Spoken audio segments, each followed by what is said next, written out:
This happened about 7 years ago, in early March back when I was 20.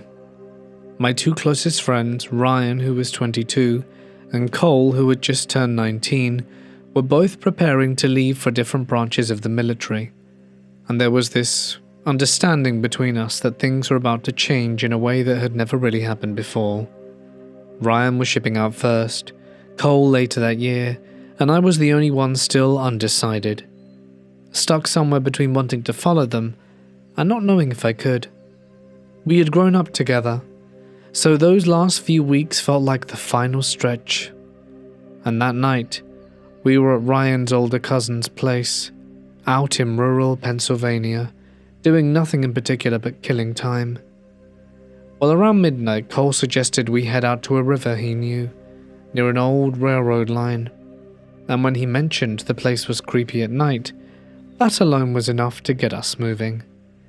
The area itself had a very specific layout, and it's something I've replayed in my head more times than I can count.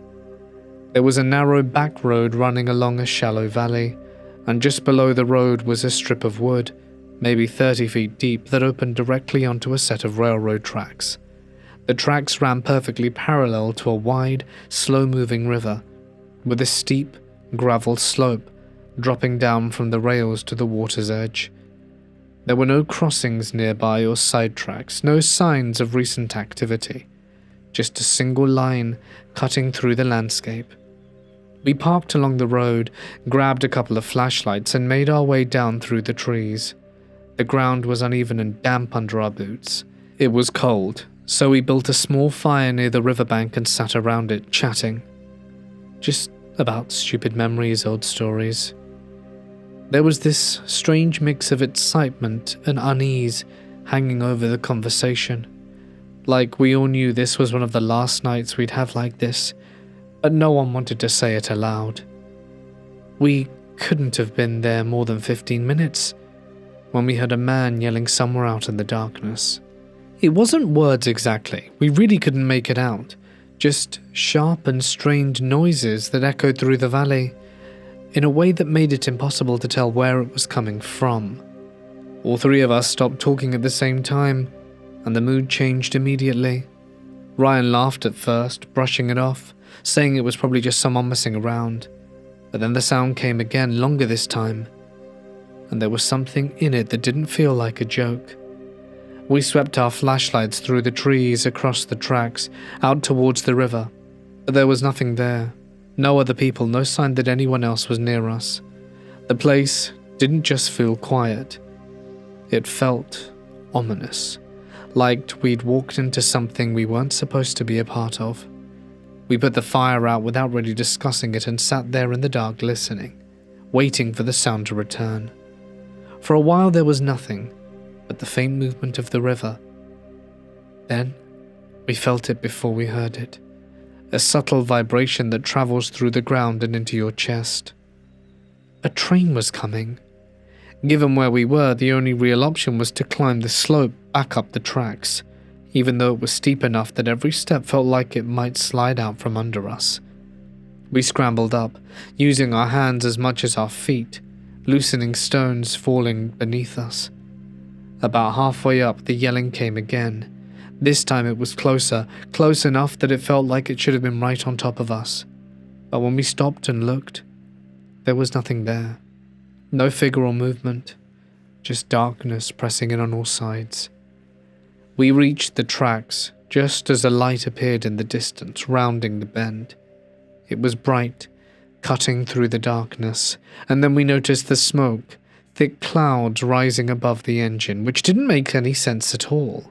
This wasn't a time or place where you'd expect to see something like that, but in the moment none of us questioned it.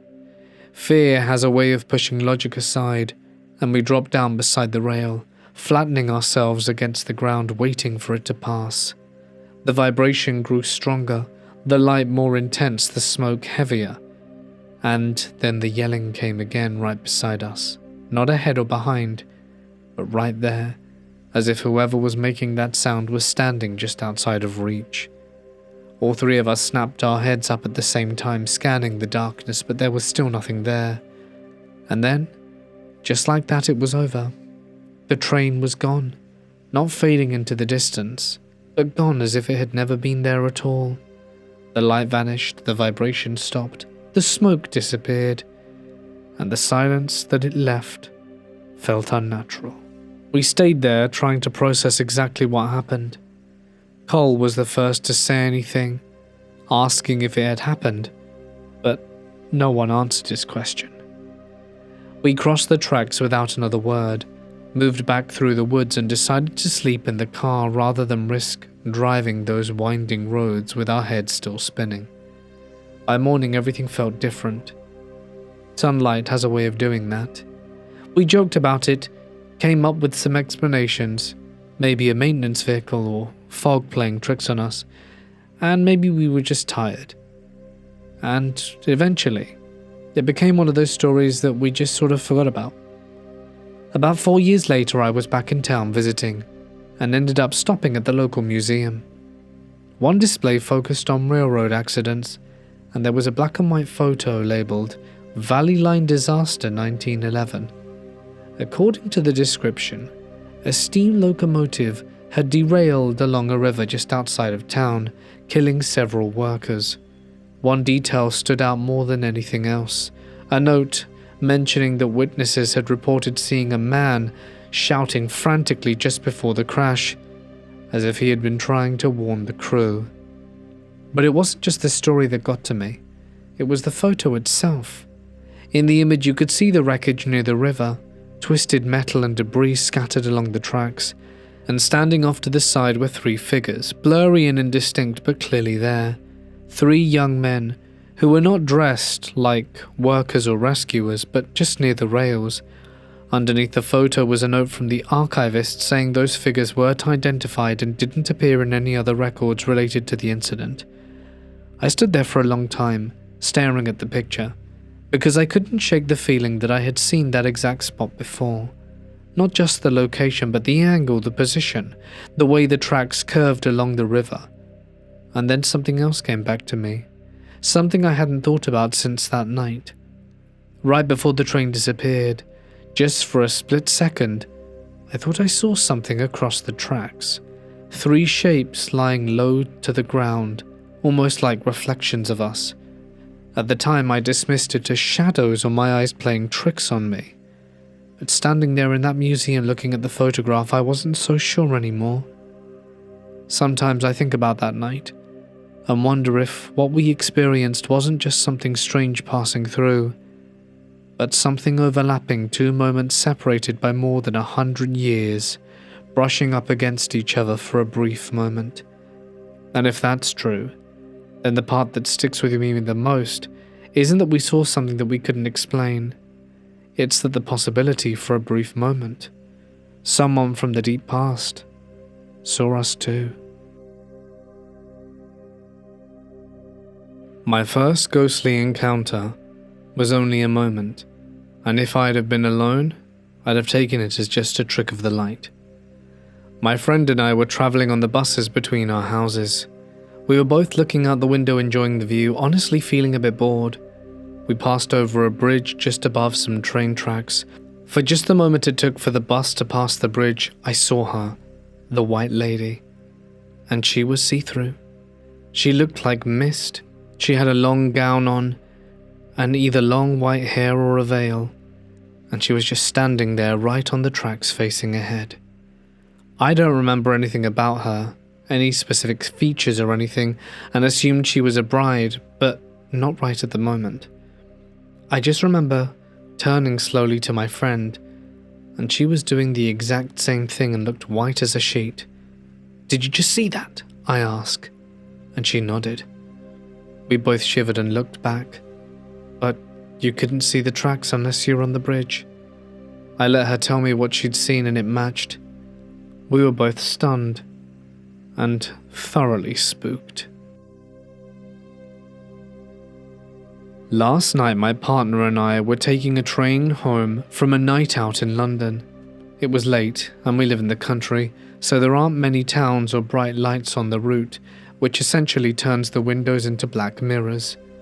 We had just departed the last station before our stop, and our car was empty aside from ourselves.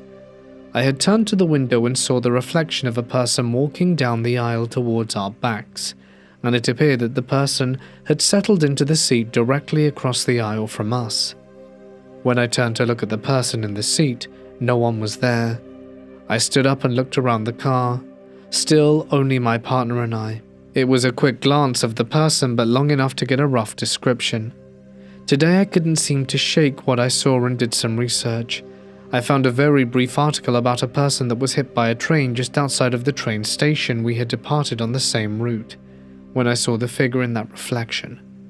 The weirdest part was, the person had died 7 years earlier on that exact date. I was 22 when this happened, during a semester abroad in southern Austria. Even now I struggle to explain it in any logical way. I've never been someone who believed in ghosts or anything paranormal, so at the time I treated the whole thing like a joke. There was a place everyone talked about, something students referred to as the old station. It was supposedly an abandoned train station far beyond the edge of town, past a stretch of rusted tracks that hadn't been used in decades. And, like most local legends, it came with its fair share of stories, which I dismissed completely. Well, one evening my friends Lena and Marcus convinced me to go with them. We were bored and honestly looking for something to do, and the walk there already felt somewhat unsettling. The tracks were nearly swallowed by weeds, and the deeper we went, the more quiet everything became. When the structure finally came into view, I immediately felt uncomfortable. The building stood alone, covered in layers of graffiti and colors dull and weathered. Empty spraying cans were littered near the entrance, but inside was what really caught my attention. The floor was littered with objects that looked personal. Old suitcases, damp books, photographs. None of it looked like random trash. It looked as if it had been left behind completely on purpose. We tried to laugh it off, making comments about teenagers hanging out there, or someone staging it for dramatic effect. But as we walked deeper into the station, the atmosphere began to change. An inexplicable tension crept in, and without realizing, I began to bite my nails. Marcus kept clearing his throat, and Lena grew unnaturally quiet. It was as if anxiety had appeared out of nowhere, spreading through all of us at the same time. At one point, Lena suddenly stopped walking and started towards the far end of the platform. She quietly said she thought someone was standing there. I looked, but saw nothing except shadows in the curve of the corridor. Marcus teased her gently, insisting she was imagining things, yet none of us felt comfortable enough to linger. We eventually circled towards the tracks behind the building, and that's when we noticed a torn jacket lying near the rails. Beside it was a thick clump of hair, not scattered strands, but a dense handful that immediately made my stomach turn. The sight of it triggered something instinctive. Marcus reacted first, muttering that we should leave. The nervousness that had been building suddenly changed into something far more palpable. And that was the moment we became aware of the footsteps. Not to mention we weren't moving.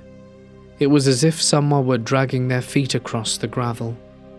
The sound came from behind us, close enough to feel immediate, and we turned around expecting to see another person. And there, a man stood on the platform. He appeared middle-aged, but there was something deeply unnatural about him. His clothes looked faded, almost drained of color, his face expressionless, and what unsettled me the most were his eyes, which didn't reflect like normal eyes do. They seemed dull, yet directly fixed on us. None of us spoke, but the fear at that point had become too great and we ran. The gravel moved violently beneath our feet as we sprinted along the tracks. My heart pounded so hard it blurred my vision. But what scared me was the sound that followed. The footsteps continued behind us, steady and unhurried, and I remember glancing back briefly expecting to see the man chase us. He wasn't running. but he was closer than he should have been. He seemed nearer without ever moving in a way my brain could properly process, and the panic became absolute. We didn't stop until we reached the road, gasping for breath. When we finally turned back, there was nothing there. Weeks later, I casually mentioned the abandoned station to an older bartender. His reaction was unsettling. He looked at me with discomfort before telling me there had never been a station at that location. According to him, decades ago there had only been tracks, and over the years several people had disappeared along that stretch. I still don't consider myself someone who believes in the paranormal, but I never have been able to explain what I saw that night. I'm not someone who believes in ghosts or anything paranormal, and I've taken the subway my whole life without ever experiencing something I couldn't explain. But this happened a few months ago on Line A, and it stuck with me, and I can't really explain it. For context, I live in Buenos Aires, and am very familiar with Line A. Like most people here, I grew up hearing about Pasco Sur and Alberti Norte, the old stations that were closed decades ago, but whose platforms are still there. The trains pass through them without stopping. In Buenos Aires, these stories about the sub there have always circulated, even amongst people who don't believe in the paranormal. There's a long-standing rumor that the La Crosse station on Line B was built over an old cemetery, and some workers claim to have seen translucent figures on security cameras late at night. On Line A, many people talk about the stretch between Pasco and Alberti, where legend says construction workers died. Some passengers insist the train lights occasionally go out at that section, and that silhouettes can sometimes be seen near the tracks. Then there are the well-known half-abandoned stations, Pasco Sur and Alberti Norte. Pasco Sur was closed and only exists on the side, serving trains towards Plaza de Mayo, while Alberti Norte remains closed to passengers but is still used for technical purposes, mainly related to supplying electricity. I always assumed these stories were just urban folklore, until something happened to me on Line A that I still can't explain. There are always jokes and urban legends about them being ghost stations, but I never paid much attention to that. That night, I was heading home fairly late, close to midnight. The car wasn't empty, and nothing felt unusual at first. At some point though, I noticed the lights dim slightly, not just turn off but drop in brightness, for a moment before returning to normal. That's common enough underground, so I didn't think much of it. After it happened again a short time after, I happened to look out the window. We were passing one of the closed platforms. I didn't immediately register which one, but the lighting seemed weaker than usual. That's when I saw what I assumed were maintenance workers. There were two figures standing near a column completely still. My first reaction was entirely rational. Closed platforms still get occasional staff after all. What caught my attention was their appearance. Their clothing didn't look like modern working gear. It wasn't theatrical or exaggerated, but just subtly outdated. As the train moved, one of the figures shifted slightly, and for a brief moment I could see the face more clearly. I can't describe anything dramatic or grotesque. It simply looked wrong in a way that's hard to articulate. Too pale under the dim lighting, maybe, or difficult to focus on properly. Almost immediately after that, the lights inside the car flickered once. I glanced away from the window reflexively, and when I looked back, the platform was gone. Just the tunnel again. At that point, I assumed I had misinterpreted shadows or reflections, which is easy to do with glass and uneven lighting. What unsettled me more than what I saw was the general atmosphere in the car afterwards.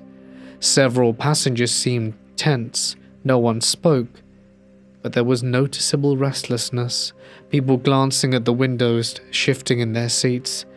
It felt like a shared discomfort rather than my own imagination running wild. A man sitting next to me then made an offhand comment about people often feeling uneasy near those closed stations at night. When I asked if he'd ever noticed anything unusual himself, he attributed it to reflections and visual distortions underground, which honestly sounds reasonable. A few moments later, I looked towards the opposite window in the reflection, and I thought I saw someone standing in the aisle behind us, a tall figure with long hair and light-colored clothing. It was clear enough for me to turn around immediately, but the aisle was empty. And when I looked back at the glass, nothing was there. The man beside me noticed my reaction and didn't seem alarmed. He said something along the lines of, "Seeing isn't the strange part, it's when other people see them too." When the train slowed in the next exit, I got off, mostly because I felt uncomfortable and wanted some distance from the situation. As I stepped onto the platform and the doors closed, I glanced back inside the car. My seat was empty.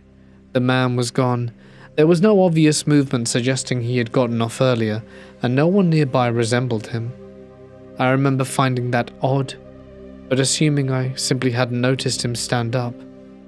Then I looked at the station sign, Alberti, which means we had just passed Alberti Norte. Since then I haven't experienced anything similar, and I'm still inclined to believe there are rational explanations. But I've taken Line A countless times before and after, and something about that sequence of events felt distinctly different from the usual your eyes are playing tricks on you. What I can't shake is how many people in the car appeared uneasy at the same time, even before anything was said. And now whenever the lights dim, even slightly near Pasco or the Alberti line at night, I will notice when people instinctively look out the windows, almost like they're checking to see if they'll see something. This happened in the 70s, which tells you how old I am. At the time, I had gotten a job as part of the London Underground. I had got friendly with a number of the drivers, and there would be times when I would sit at the front with them and chat while doing work. It was on one of these occasions, late at night, that me and a driver buddy were making our way. I can't remember which route exactly, but as we were driving along, we were passing a disused station. So, for context, there were stations on the London Underground that were inevitably closed due to either low passenger numbers or a few other reasons. I can't remember which station it was. I have a suspicion it might have been City Road Station, but I could very well be wrong. The point is, these stations were not illuminated at the time, and all that remained was the ghost of their platform. As we were driving along, we had the headlights turned on the train. We were discussing something, and the moment we came through the part where the abandoned station was, I saw what appeared to be a woman, dressed in olden-style clothing, standing at the station platform. I blinked, and she was still there, and we passed her by in a flash. When I turned to look out the window to see if she was still there, I couldn't see anyone. This troubled me. As I said, this station was disused. I don't even think there was a way to reach it. So when I turned to my friend to ask him if he'd seen what I'd seen, the look on his face said it all. He had indeed seen the phantom passenger, and I waited for him to speak. But when he didn't, I piped up, "So, did you, Yeah, I saw it all right," he replied. I asked if it was his first time, and he admitted he has. My friend, although we never really brought up the paranormal before, turns out was a staunch skeptic and had never believed in such things, and was an ardent Christian, and thought this was ungodly. Remember, this was a while ago. When I asked him to explain what we'd seen, he said he didn't know how, and didn't want to think about it. After some time, I asked around, and a few other conductors had seen phantoms on the lines, not necessarily in abandoned or disused stations, but also on the tracks themselves or in the depots at night. A real mix and interesting amount of stories. All the same, it left me profoundly freaked out. I did only glimpse her for 2 or 3 seconds, but that was enough to make me a believer that there must be something more after we die. Recently, my boyfriend and I moved out of a garage apartment in Houston that honestly felt like a steal for how good the space was. It wasn't huge or anything, but it had privacy and just enough separation from the main house to feel like our own little space. We lived there comfortably, never really questioning anything about the place beyond its quirks and older properties.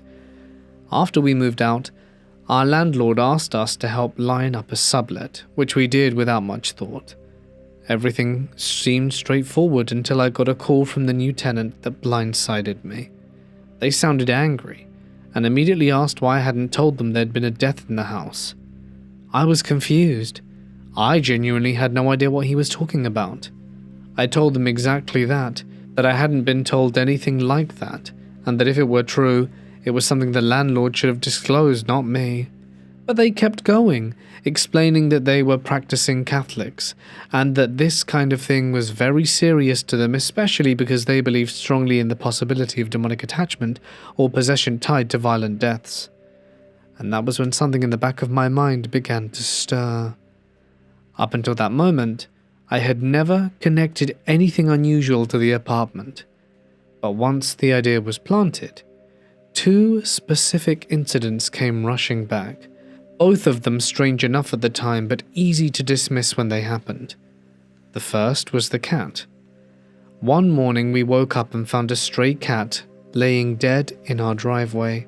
It hadn't been hit by a car or anything like that. There was no obvious explanation for how it died, and the way it was positioned made it feel deliberate, as if it had been placed there. I remember thinking it was disturbing but brushed it off as the work of some random unstable person. From where I'm from, that kind of thing isn't unheard of, and it felt easier to chalk it up to that than sit with how unsettling it actually was. The second incident was the one that really stuck with me, even before all of this. I had come home late one night after a shift at a bar, sometime in the early hours of the morning, when everything was nice and quiet. As I pulled up, I saw someone standing at our front door. It was a small, older woman, maybe around 4'10", and she was trying to unlock the door with a set of keys. At first, I neither felt scared nor confused. I assumed she must be connected to the main house somehow, maybe a relative of the neighbors who had gotten turned around. So I walked up and said something like, "Hey, this is actually my place, are you looking for someone?" She turned and looked at me with this expression I can only describe as confusion, like I was the one who didn't belong there. She stared at me for a moment and then slowly turned and walked towards the main house without another word. And I stood there trying to process it, before going inside and locking the door behind me. At the time, I convinced myself it was just some neighbor's relative with memory issues or something similar. It felt like the most reasonable explanation. But after that phone call, I wasn't sure anymore. I reached out to the new tenants and asked them to send me whatever they had found about the alleged death.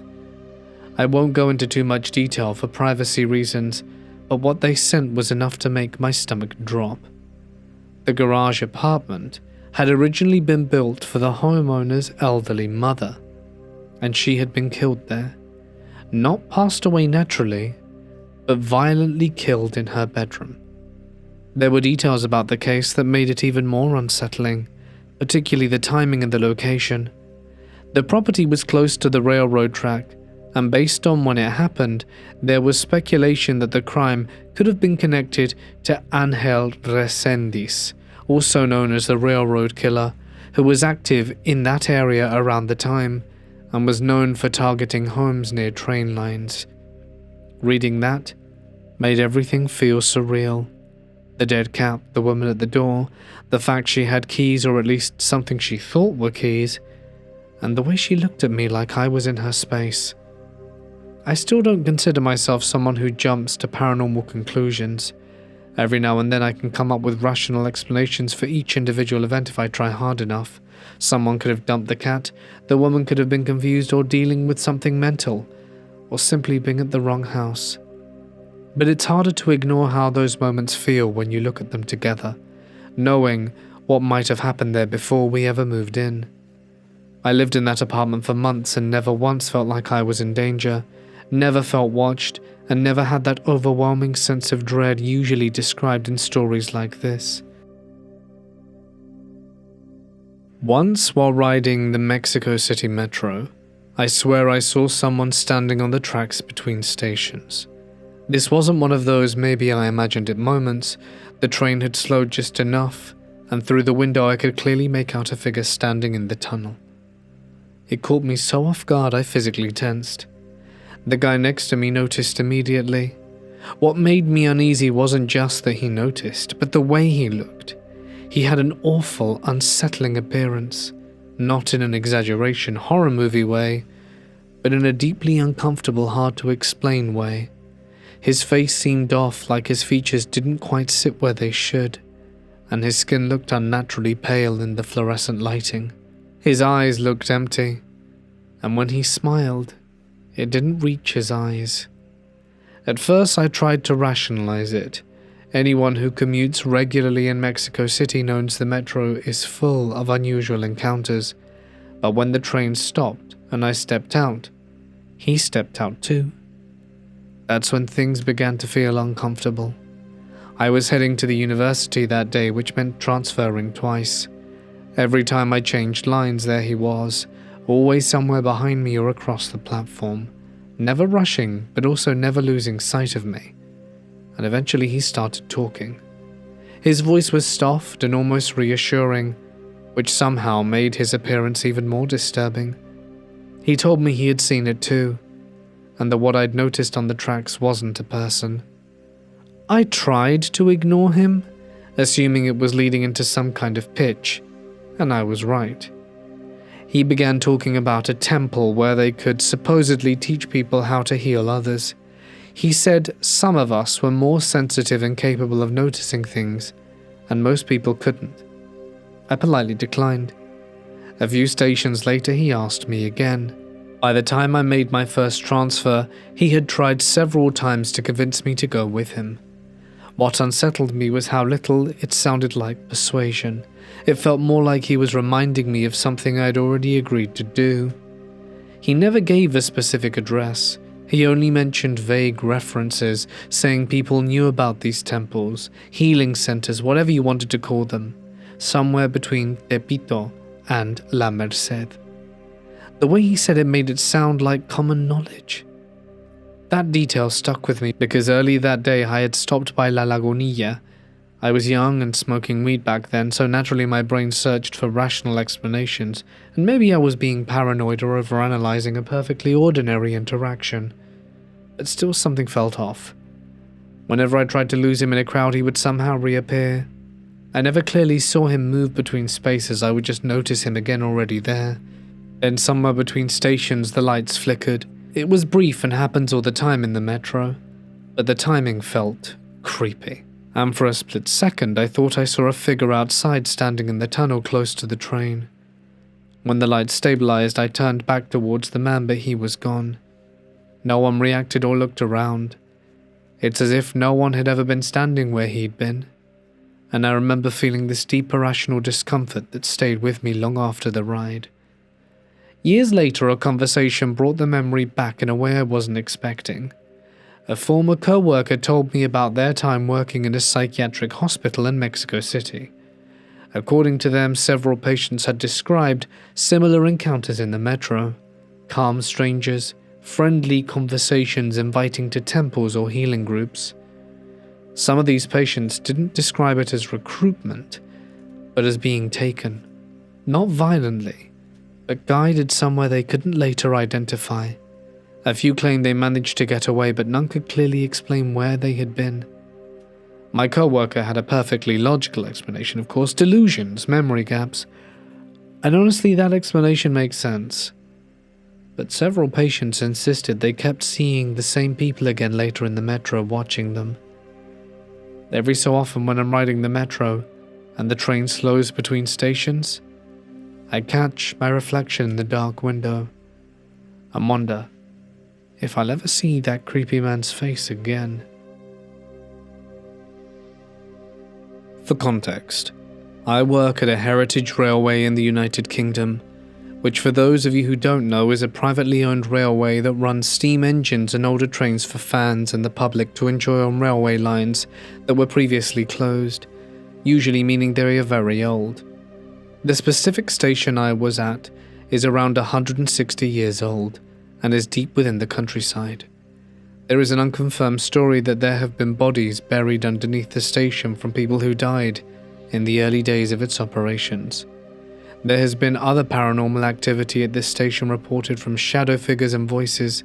However, until this incident, I was yet to see anything myself and was skeptical that it was true. It was late into the evening one night, and we were locking up. Bearing in mind, it was in late autumn/early winter, so the sun had far gone by now, and it had become rather dark. I was walking down the platform towards our staff room, a small building located away from the main station building, when I saw what seemed to be a person moving rapidly up the other platform exit ramp. But something was off about them, as they didn't seem to be moving like a normal person, and more floating in a smooth motion. When I glanced back to check what I'd seen, it had vanished. I was a bit surprised at first, but decided that it was just my mind playing tricks on me with the darkness and fatigue. After I returned to the main station building to finish tidying up, me and a colleague turned the light off in the waiting room, closed and locked the windows, and locked the door. At this point we had finished locking everything up, so went to the staff room to collect our belongings. Once we left the staff room, we were all walking back past the station building as we heard the waiting room light being switched on. Bear in mind, this is an old dolly-style light switch, so it's very audible when being turned on. The sound causes us to turn around as the waiting room light comes back on behind us. Thinking this may be some electronical interference, we unlocked the waiting room, and the light switch had been moved into the on position. We switched it back off, locked the door, and walked away again. As we got back to our cars, we looked back at the station to once again see the shine of the waiting room light, although this time we were too far away to hear the light switch on. Going back once more, we found the switch had been put into the on position while there was nothing in the room and all entrances were locked. We switched it down once more before swiftly leaving, all slightly freaked out at this point. As far as I know, this hasn't happened before, and has yet to happen again on the many evenings I've been there. There was definitely a strange feeling in the air that evening, and the combination of the thick darkness and thick countryside and the eerie silence occasionally broken by animal noises added to the creepy ambience that night. This event was witnessed by 2 other people who all repeat the same story as me. 2 years have passed and we've had a few more encounters, there with some ghostly apparitions appearing on security cameras and strange noises, but nothing quite like that night. A few years ago when I was 18, my cousin and I had a very extraordinary experience that we can't explain. It was around 1:15 a.m. The streets were mostly empty, and the town had that hollow quality to it that you notice after midnight. Neither of us could sleep, so we drove out for food and decided to walk a bit after to kill time. For context, I've always struggled with anxiety and disassociation. I tend to zone out a lot, especially when I'm tired. My cousin knew this about me. He used to joke that I half lived in another dimension, but he was also used to snapping me back to reality when my attention drifted too far. After eating, we parked near a small shopping strip and cut through a narrow path behind a local food stall. The shortcut ran alongside some railroad tracks. During the day it was completely harmless, At night, though, it had an unsettling liminal atmosphere.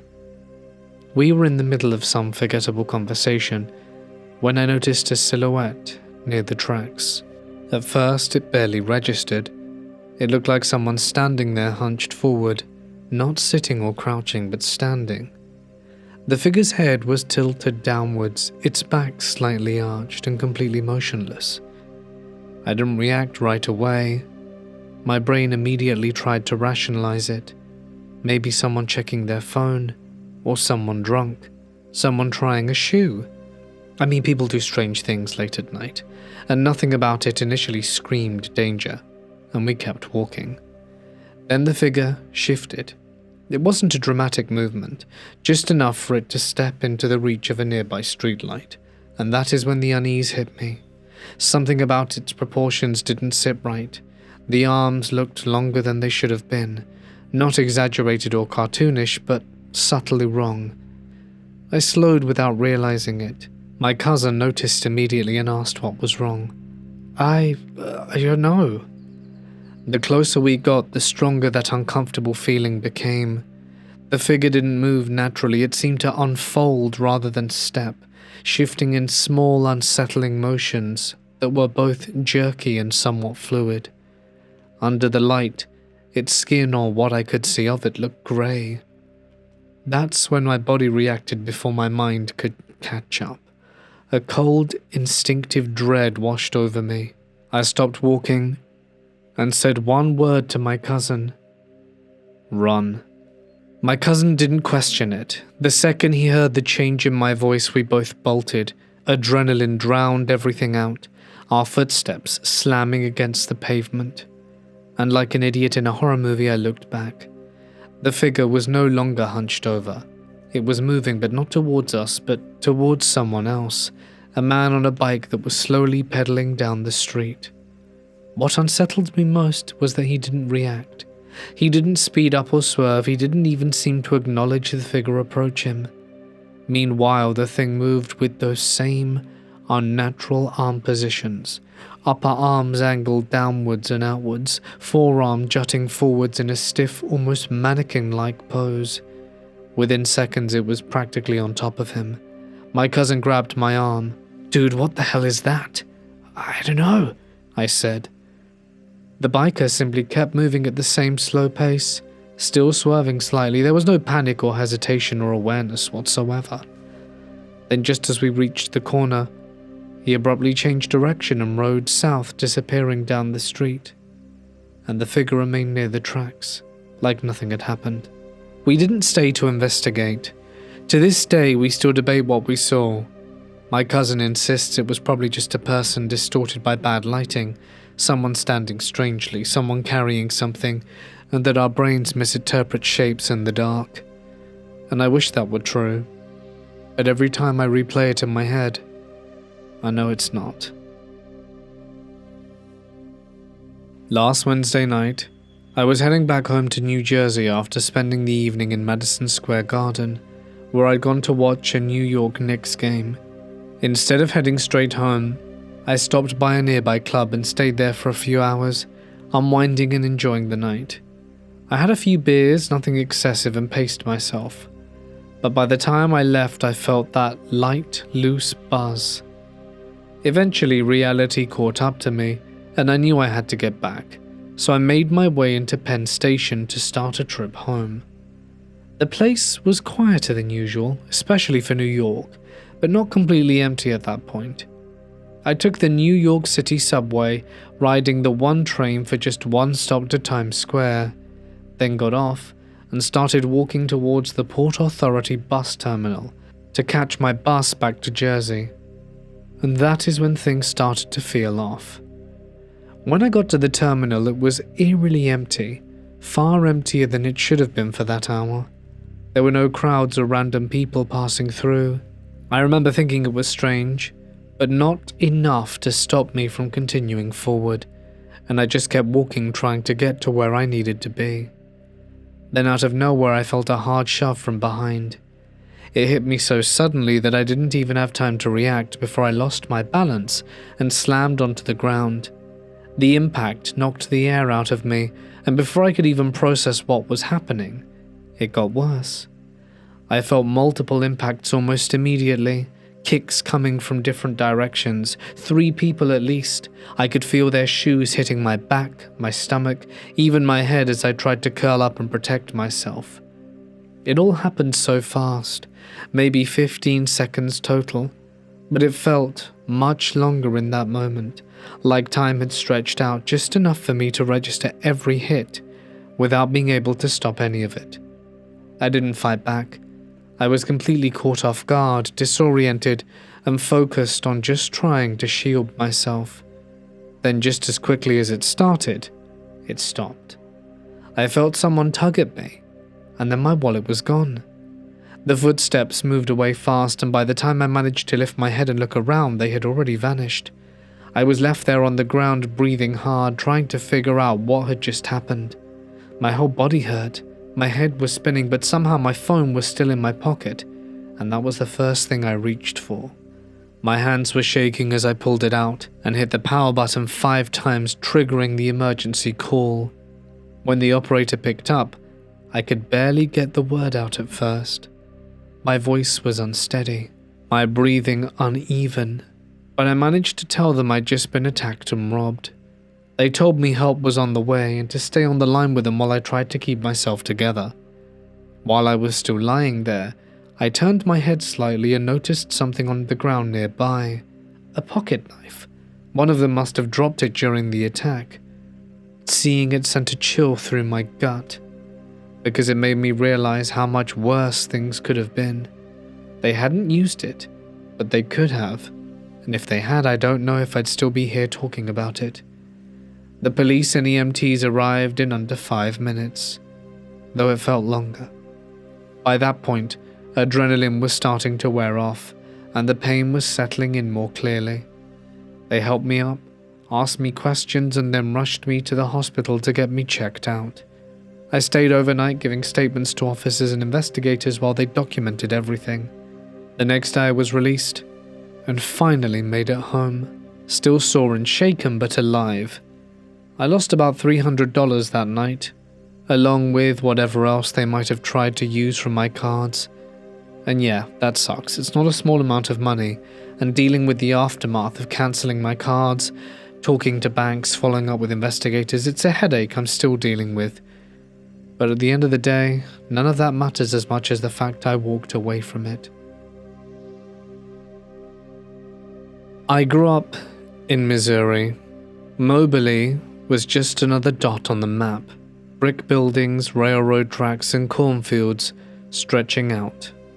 I'd lived there my whole life, gone to the same high school my parents did, and driven the same back road since I was 14. It started during my junior year, late fall. I walked home most days instead of taking the bus.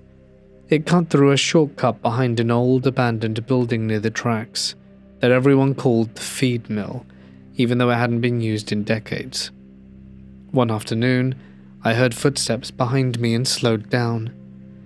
There would be this thing where kids liked to scare each other back then, but these steps were uneven, like whoever was walking didn't know how long their stride was supposed to be.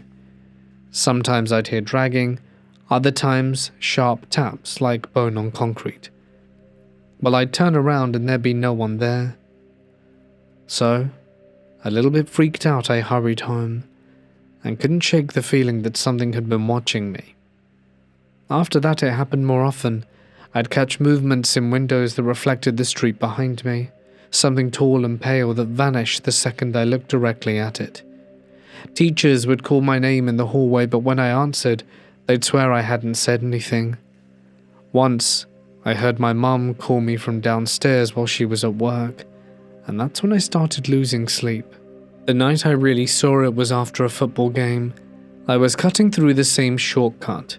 The moon was bright enough that I could see the feed mill clearly, its broken windows resembling dark empty eyes. And there was a human shape standing next to it. Very thin, with its arms almost hanging to its knees, and its head at an angle that looked painful, with skin that was stretched tight and extremely pale. It couldn't move. It moved, joints clinking softly, and when it stepped forward I realized it had been trying to stand like a person and failing. Each step was a correction. "Hey," it said. That alone made my hand shake so badly I dropped my phone. Then its face pulled into something that might have been a smile. I ran. I didn't stop until I reached my front door, fumbling with my keys.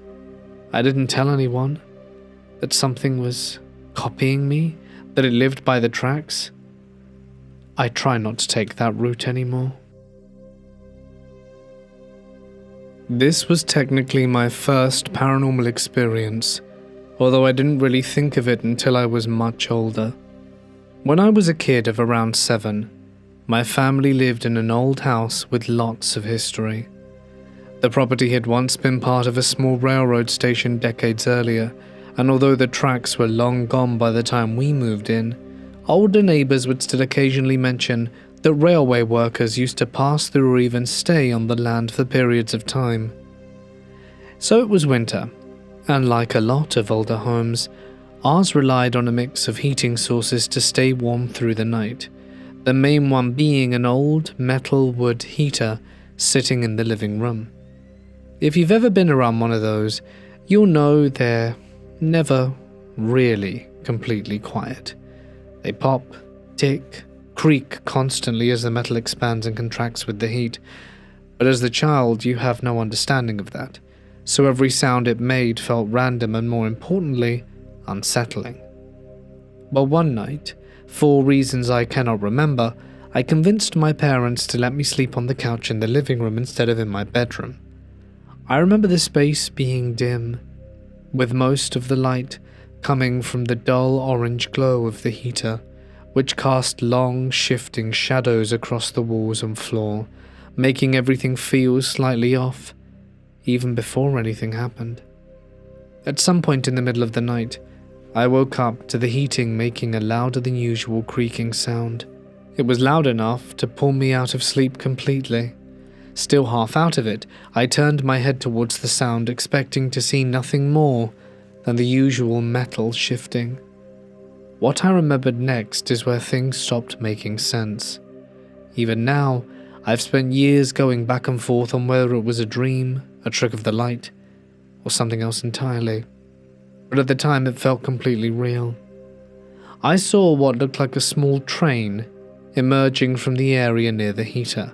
Not tiny like a toy, but not full-sized either, somewhere in between, maybe waist height to an adult. Detailed enough that I could clearly make out the shape of an old-fashioned steam engine and a few carts trailing behind it. I don't remember seeing any tracks on the floor, but there was a strong sense of movement, like it was gliding slowly across the room, as if the tracks were implied. The part that stuck with me the most was the sound. There was a faint, steady chugging noise, paired with a metallic, rhythmic sound, like wheels over rails. It wasn't loud, but in the silence of that room, it stood out enough to make things feel even more real. I froze and then instinct kicked in, and I did what any scared kid would do. I pulled the blanket over my head for a moment before scrambling off the couch entirely. On the other side of the room there was a small gas heater, and for whatever reason my brain decided that being near it meant safety. So I crouched down behind it, peeking out just enough to keep the train in view while trying not to be seen, even though I had no idea what would happen if it were to notice me. The train kept moving slowly, crossing part of the living room, maintaining that same steady rhythm the entire time. And then it was gone. There wasn't any dramatic moment where it disappeared. 1 second it was there moving across the floor, and the next it wasn't. The room returned to what it had been before, dim, and I stayed there for a while, crouched behind the gas heater, trying to understand what I had just seen. Eventually I worked up the nerve to climb back onto the couch, there was no chance I was falling asleep anytime soon. My heart was racing, and I kept expecting something else to happen, but nothing did. It probably took me a good half hour, maybe longer, before I finally calmed down enough to fall back asleep. What's strange is that I never told my parents about it. Even at that age, some part of me assumed they'd just brushed it off as a dream, and I guess I didn't want to deal with that, so I kept it to myself, and over time it just became one of the memories I didn't think about very often. Years later, after learning about things like hypnagogic hallucinations, especially how common they are in children, particularly in low light and in that half-awake state, I've leaned towards that explanation as the most logical one. Everything about the situation lines up: the environment, the timing, the age, even the way the memory feels slightly detached. But even with that explanation, something doesn't sit right. It didn't feel like a dream in the way other dreams do. It didn't fade in the way most childhood memories tend to either. If anything, it stayed unusually clear. And to this day, if I think about it long enough, I get a chill. Hey guys, it's Mort here, and thank you so much for listening. I love me a good train story. I feel like we don't do this topic often enough. And who of you can tell me where I took the video that I played through the whole video? I'd be very surprised if some of you can, although some of you OG listeners might remember my comment when someone asked this many years ago. I can't actually remember when the last time I added this footage was, but I did take it 10 years ago now. Blimey, where does the time go, right guys? At the time I'd only just first started the channel and recorded the footage thinking I could do something useful with it in future. Anyway, I would like to give an extra special thank you as always to my members and patrons whose names you can see on screen. And if you would like extra bonus content, feel free to check out Patreon, where you can find even more cool stuff, like the Haunted Hotels video, which I launched yesterday. But that's it from me. I'll be seeing you guys on Saturday for Cemetery Stories. Until next time guys, stay awesome, and good night.